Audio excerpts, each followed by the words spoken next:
The perfect poached egg. Tender whites around a warm liquid yolk that oozes out like gold when you cut into it.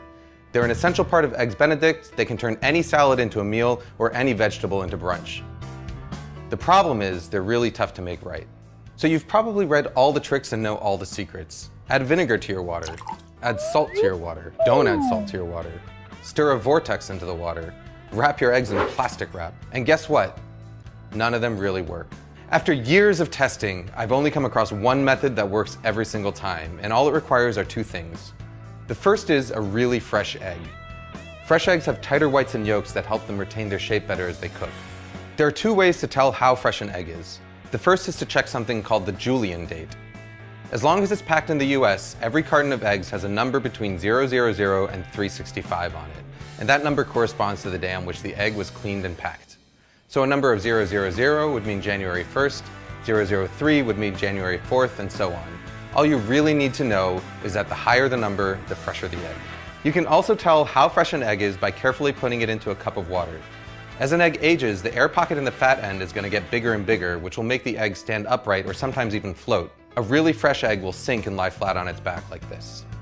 Once you've got your fresh egg, the second tool you need is something that I saw first suggested by British chef Heston Blumenthal, a fine mesh strainer.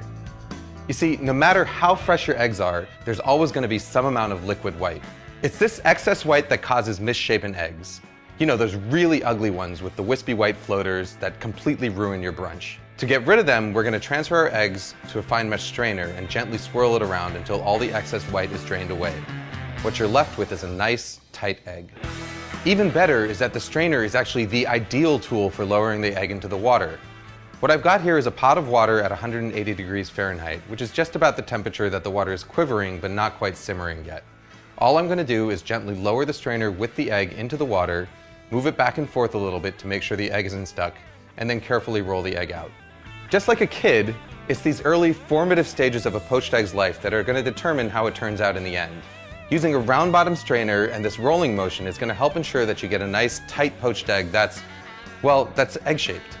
If you want to cook multiple eggs, just make sure that you have them cracked into separate dishes and ready to go. Once they're in the water, your only job is to keep them moving around, flipping them from time to time with a slotted spoon so that they cook evenly. After about 3.5 to 4 minutes, this is what you've got. You can even cook them ahead of time and store them submerged in cold water in the fridge for up to a few days. To reheat them, just transfer them to a bowl of hot water for a few minutes just before serving. Food Lab signing out.